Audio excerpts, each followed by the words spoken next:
mataas kamay sa mahilig mag-adventure. Ang punta ay Sarangay Alamanan, North Cotabato.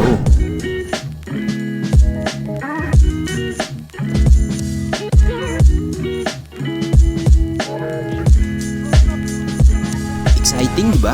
Tara! Alam nyo ba, Sarangay Alamanan, North Cotabato ay may isang magandang resort na pinupuntahan ng mga turista. Ito ay ang Sunset del Pilar. Tara, biyahe tayo! Bago makarating sa naturang lugar na ito, ay halos 50 minuto mula sa libungan ng North Cotabato. Tara, umpisahan na natin!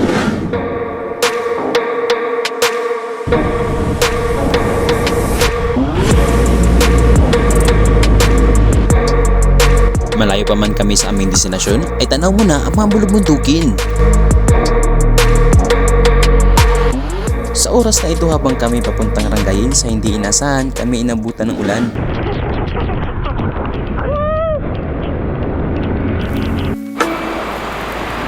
Sa oras na ito, napaisip kami kung makababa pa ba kami nito. Mainit man o umulan, tuloy pa rin ang laban. Dito sa Rangayin, hindi lang tourist attraction ang makikita mo. Meron din silang native product na iba't ibang gulay. At syempre, ang mga tao dito ay very welcoming. Hi! Hi!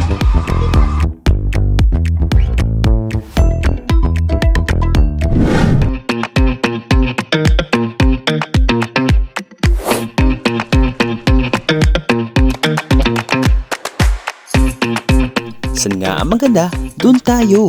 Tahimik pero masaya, kasama barkada at pamilya. Malayo pero hindi mahirap puntahan, sulit at hindi masakit sa paa at bulsa. Tiyak na magugulat at mamangha ka sa lugar na ito. Pinangalanan ito ng Sunset del Pilar dahil masasaksihan mo ang paglubog ng araw at magandang bulumbundukin at syempre malamig na ihip ng hangin.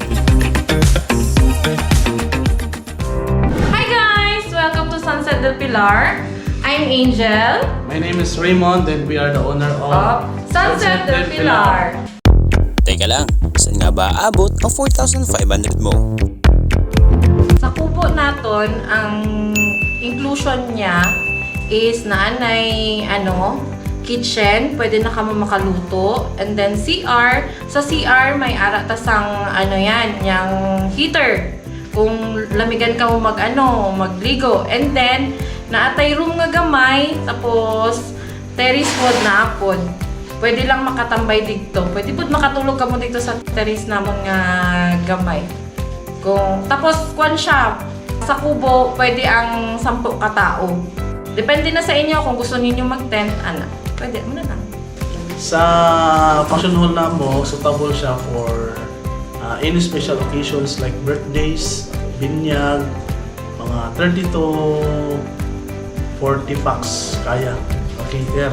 Tapos sa baba, sa among pool, infinity pool na siya. May may pool sa para sa mga kids. 3 feet lang. Tapos sa among pang-adult, mga 5 feet. So hindi na kakulbaan maglangoy, hindi ka kabalo maglangoy para sa buwan.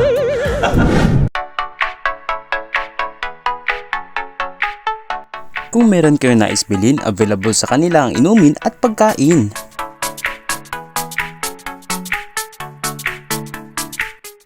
Kung ganito lang man kaganda ang tanawin na makikita mo ano ba bang sarap gawin? Kundi humigop na mainit na kape.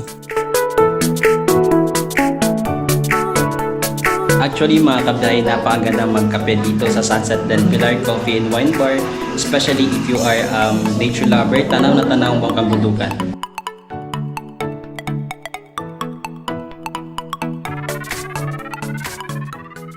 Kung naghahanap ka ng malamig na lugar, presko ang hangin at malayo sa syudad, dito lang yan sa Sunset del Pilar. Again, this is Richard C. Danong, your Dan Marino, at kung gusto mo tong video ito, please like this video and follow for more content like this. Peace!